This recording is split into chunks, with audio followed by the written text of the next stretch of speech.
Everyone, welcome everyone to the daily news analysis of 2nd of November 2023. Sorry, 2nd of December 2023. तो आज के important article Hindu newspaper से one by one देखते हैं. India offers to host 2028 climate summit. Tamil Nadu governor can not refer reenacted bills to president, says Supreme Court. GST revenue rises to 1.68 lakh crore in November, fastest growth in this fiscal.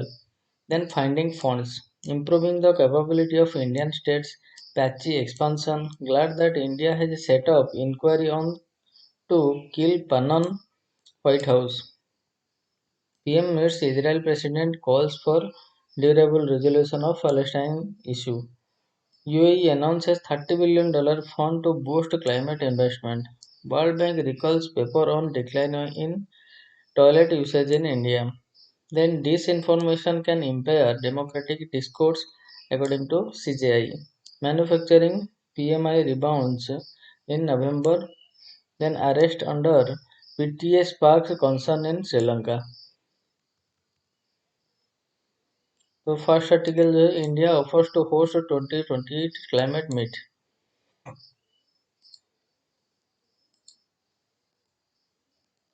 Refraining from fresh commitment to contain global temperature rise, Prime Minister Narendra Modi, in his address at COP28, offered to host the 33rd edition of the annual summit due in 2028 in India. He said that developed countries ought to be vacating the carbon space before 2050 and made a pitch for countries to join India on its green credit initiatives, which was a non-commercial effort to create a carbon sink. A proposal to host the Conference of Parties must be approved by other signatories to United Nations Framework Convention on Climate Change (UNFCCC). India had previously hosted the summit in 2002. A small part of humanity has ruthlessly exploited nature, but the entire humanity is bearing the cost of it, especially the inhabitants of Global South. The selflessness of a few will lead the world into darkness, not just for themselves but for the entire world, he said at the high level segment of the summit that saw leaders and heads of state from several countries make statements on their response to climate change. Though Mr. Modi described the green credit scheme as non-commercial, a notification by the Environment Ministry last of October outlining the scheme described it as an innovative market-based mechanism designed to incentivize voluntary environmental actions across diverse sectors by various stakeholders like individuals, communities, the private sector, industries, and companies. The Global Green Credit Scheme references on Friday, experts to generate credits for plantations on waste or degraded land and river catchment areas to rejuvenate and revive natural ecosystems. Mr. Modi, who was part of at least three public engagements on his one-day visit, underlined India's commitments made at Glasgow in COP26 of cutting the emission intensity of India's GDP by 45% and increasing the share of non-fossil fuels by 50% by 2030 and achieving net zero by 2070. He welcomed the approval of the loss and damage fund by the COP28 on Thursday, which has so far seen financial commitment worth at least $500 million, as something that has raised the hopes of all. Welcoming the $30 billion climate investment fund announced by COP host UAE on Friday, Mr. Modi said countries must finalize a new target on climate finance called the New Collective Quantified Goal (NCQG). This refers to ongoing negotiation on a new climate finance commitment that developed countries must make a developing countries to accelerate the world's transition away from fossil fuel. The initial goal set in 2009 was to transfer nearly $100 billion a year to developing countries via the Green Climate Fund. Only a small fraction of this tranche was actually released The $100 billion commitment is set to expire in 2025. Mr. Modi reiterated that new financial targets should not mean developed countries forget their commitment to the GCF and the Adoption Fund set up in 2001, which has so far raised money worth $800 million to create infrastructure in developing countries that will protect them from developing countries that will protecting them from climate shocks. Multilateral development banks should work to ensure that affordable finance is made available to developing countries, and developed countries should eliminate their carbon footprint before 2050, he added. Mr. Modi demonstrated vision at COP28 by outlining crucial mechanisms for global collaboration through the Green Credit initiatives. Now the invitation has been sent out to the world for global cooperation on it. The re-emphasis on sustainable lifestyle age in Glasgow is a call for environmentally conscious living, said on Arunabha Ghosh, CEO Council on Energy, Environment and Water, CEEW.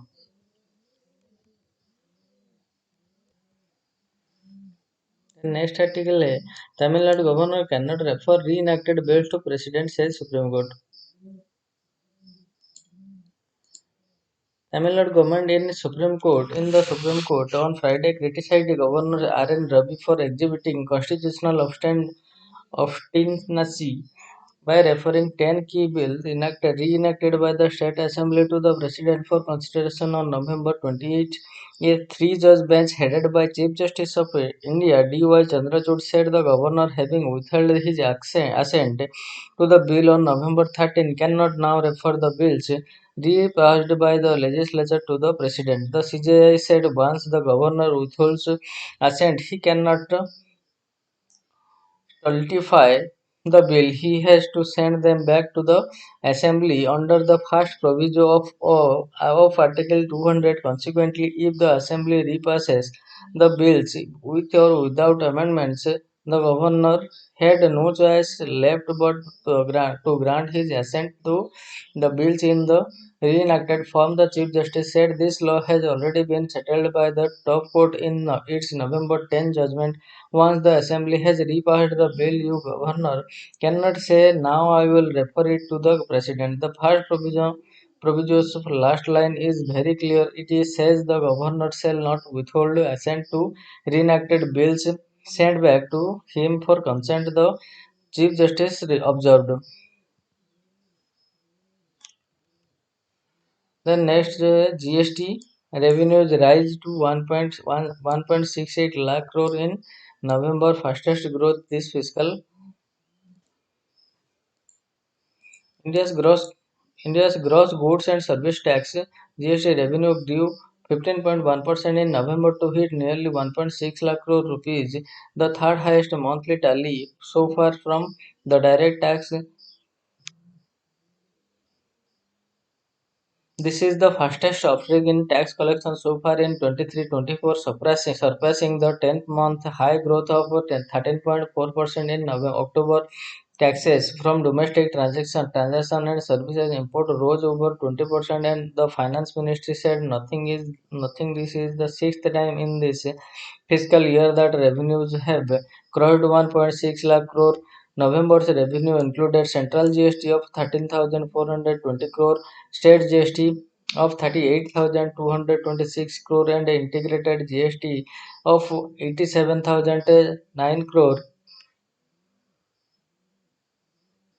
which included 39,190 crore rupees collected on import of goods. GST compensation cess inflows stood at 12,274 crore rupees, including 1,036 crore rupees collected on the import of goods between April and November 2023. GST revenues are now up 11.9% compared to the same period of 2022-23. November's revenue may partly reflect the later onset of the festive season this year, reckoned ICRA chief economist Aditi Nair. We expect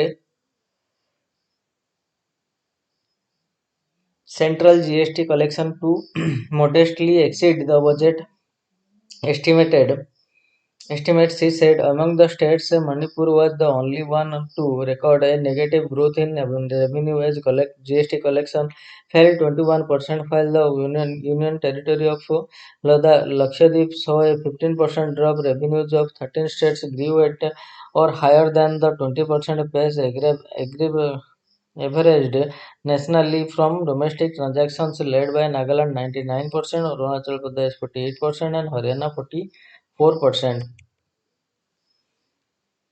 Then funding fonts.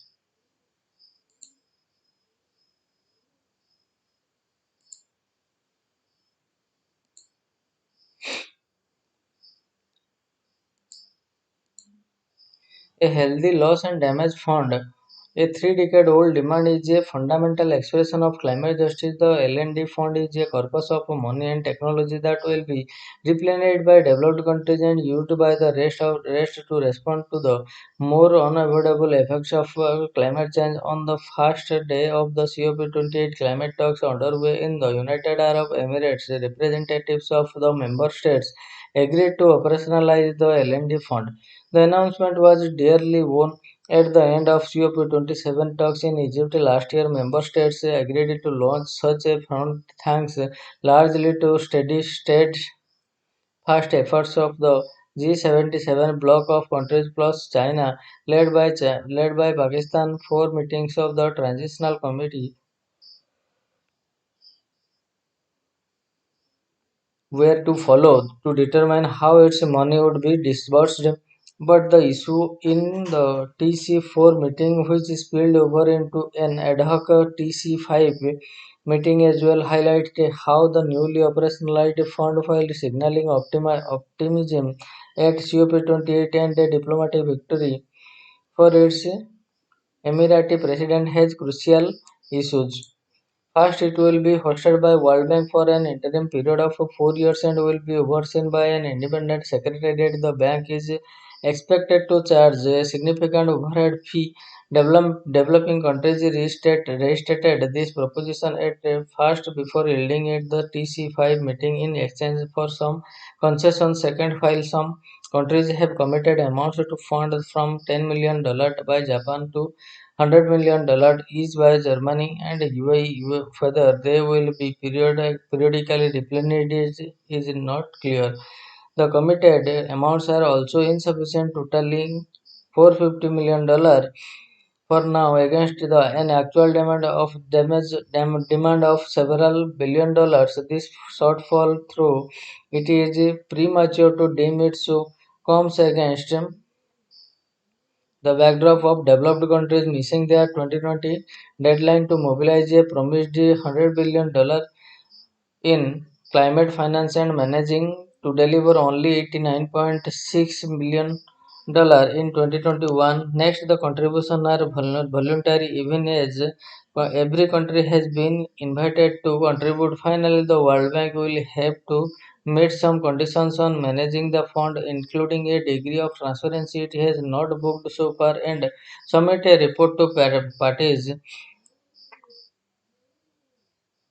to the Paris Agreement. If its stewardship is determined to be unsuitable, the fund can exit the World Bank. The L&D fund's content need to be easily accessible to those who need it most in timely fashion. Since pedantic bureaucratic hurdles and insufficient quantities as things stand, there is little guarantee that any of these requirements will be met. While the L&D fund is finally online, a lot more needs to be done. Next, improving the capability of Indian states.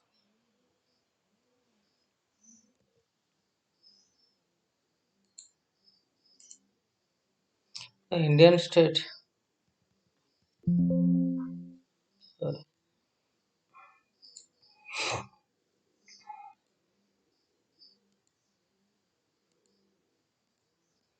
The Indian state is a paradox of too big and yet too small.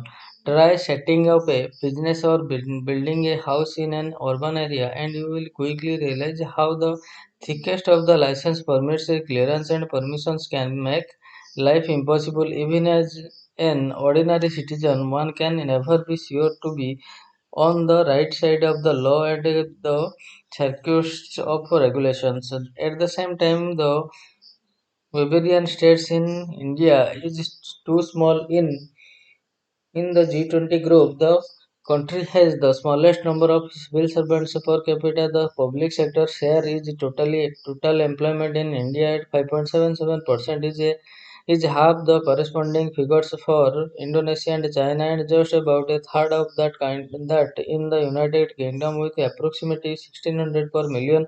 The number of central government personnel in India pales in comparison to 7,500 in United States. Similarly, the per capita number of doctors, teachers, town planners, police judges, firefighters, inspector for food and drugs, and regulators is the lowest even among the countries at a similar stage of development. The Indian state is relatively small on the other metrics such as the tax GDP ratio and public expenditure GDP ratio, be it public goods provision, welfare payment, or the justice system. It is a story of a scarcity rather than surplus due to an inadequate state capability. Governments at the center and states end up outsourcing services that are better provided by the public sector, such as primary health. And debating the role of the state. The proponents of inclusive development rightly plead for a bigger role for the states, increased public spending on health, education, social security, and a large officialdom to go with it. Their detractors, on the other hand, cite innumerable policy failures to argue for a smaller states. The one widely states performance they contend is disappointing on all fronts, be it students' learning outcomes, child and maternal mortalities, productivity, traffic condition, and crime rates, among others. Both sides to the debate are missing something fundamental. True, the Indian state is people thin but process thick. The main problem, however, is the per- perverse incentives created by public institutions and skill gaps among officials. These factors have eroded the ability of politically execute and civil services to make and implement sound policies. A recent book, State Capability in India, by T.V. Somanathan and Guljar Natarajan, two Indian Administrative Services IAS officers, suggest various measures to improve things without fiscal and political consequences. For instance, there is an extreme concentration of policy making and implementation power within department. Experiences of countries such as Australia, Malaysia, and the United Kingdom show that separating policymaking and implementation responsibility expedites execution and encourages innovations, making the program better suited to local context. The Indian case in point is the National Highways Authority of India, which is tasked with executing national highway project while policy decisions are made at the ministry level. This arrangement has drastically reduced delays and cost overruns. Moreover, the restriction on the frontline personnel to decide on implementation related issues foster a culture of mistrust and lack of accountability for poor implementation. The vicious cycle wherein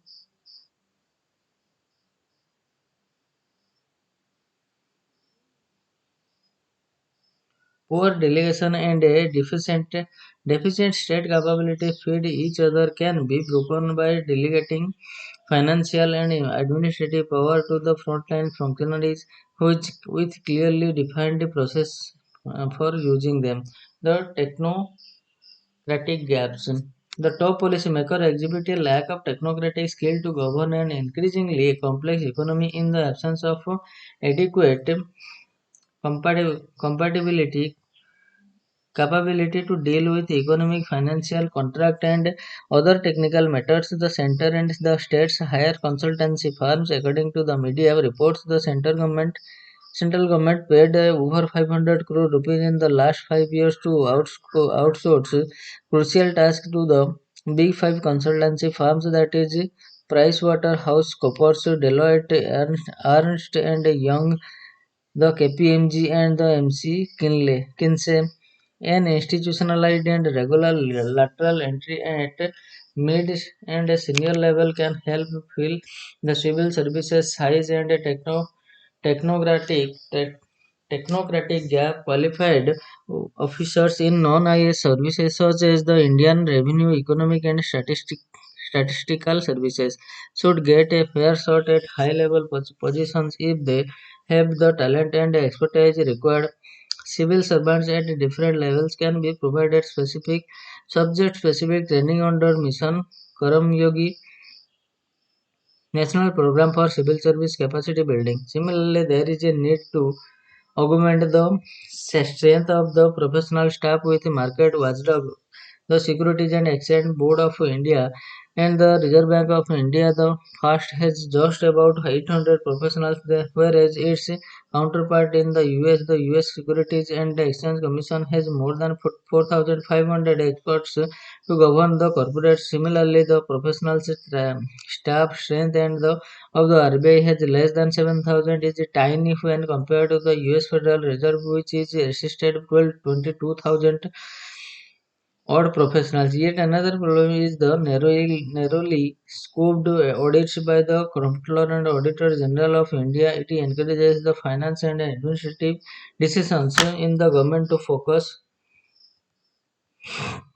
on compliances with the rules rather than policy objective. The tendency of the other oversight agencies, that is the Central Vigilance Commission, the Central Bureau of Investigation and Courts, to use hindsight information without appreciating the context has made the bureaucrats averse the exercising discretion in the policy matters. Officials prefer to cancel big contracts even when granting extensions would be better. The net outcomes is delayed procurement of goods and services and unnecessary contractual disputes. Appealing against arbitration and court awards have become the default mode of by officials, making the government the biggest litigator.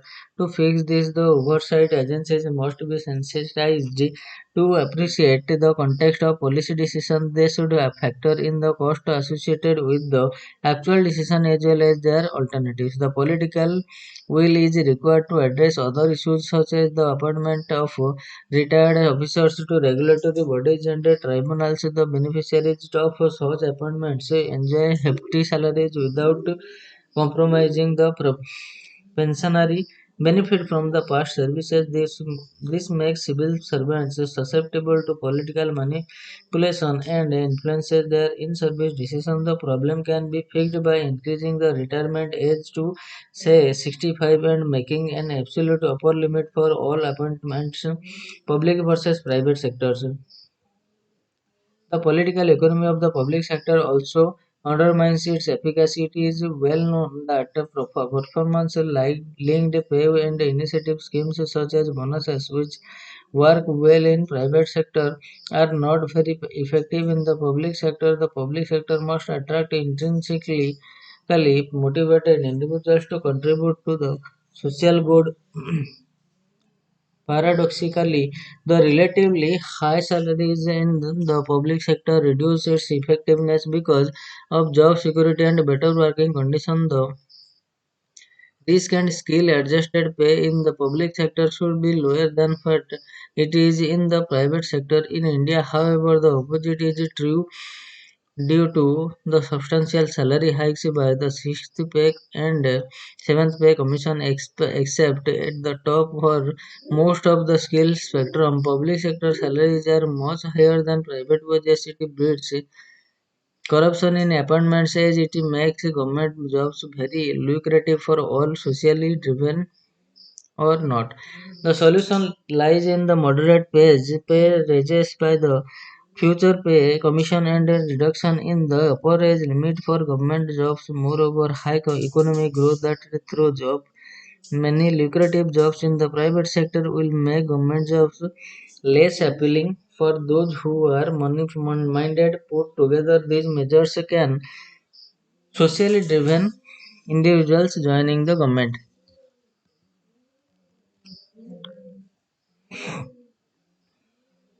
Then next we have patchy expansions.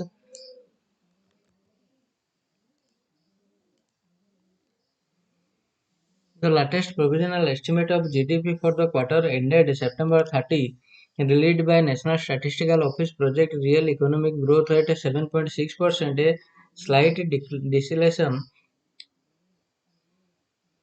deceleration from the 7.8% lodged in the preceding 3 months. Gross value added across the eight broad sector of the economy also reflected the marginal slowing, with a second quarter GVA registering a 7.4% expansion, 40 basis points slower than the April-June period 7.8%. Robust double-digit expansion in manufacturing, mining, utilities, and construction offset the loss of ornament across the for fourth sector and helped ensure that the year-on-year growth in GBA comfortable exceeded the 7% pace for a second straight quarter. Manufacturing beyond by a favorable base effect due to contraction in the year earlier period was the strongest performer by registering growth of 13.9% and 9 quarter high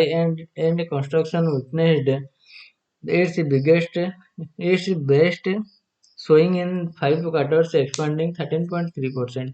Of the four other sectors, the crucial ones of agriculture and the two services sector of trade, hotel, transport and communication, and financial, real estate and professional services saw the pace of growth almost halving from the fiscal first quarter, while year-on-year growth in agriculture, livestock, and fishing sector slowed sharply to an 18 quarter.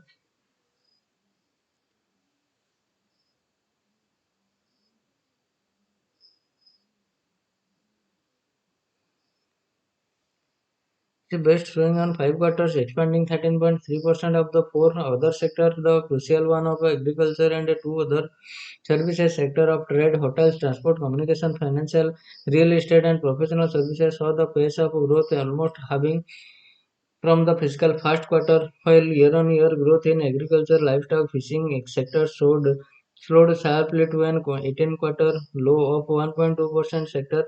The sector also experienced a sequential contraction for the third straight quarter, underscoring the precarity plaguing large portion of those earning from farming and allied activities in the rural hinterland.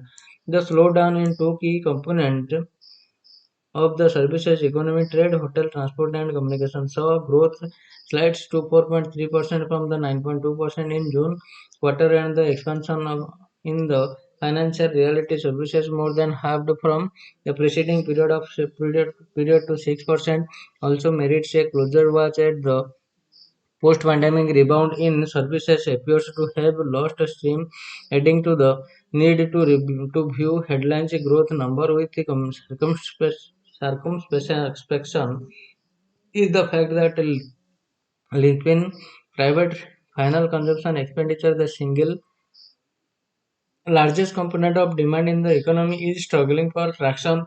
Growth in private consumption spending slowed appreciable by to 3.1% in September quarter from 6% in the preceding 3 months period, as rural demand remained affected by the vagaries of a below average monsoon. The NSO data also reveals that the recent economic momentum owes its flip in large measure to front-loaded government spending, both in terms of consumption, demand, and asserting. The NSO data also reveals that the recent economic momentum owns its flip-up in large measure to front-loaded government spending, both in terms of consumption, demand, and as asset creating capital investment. The challenge for policymakers will be to help broaden the growth based so as to ensure that all boards are lifted equally both to sustain the momentum and reduced inequality. So friends, this is all for today and we will meet from tomorrow onwards with a new news article from the Hindu newspaper. So thank you. Thanks a lot.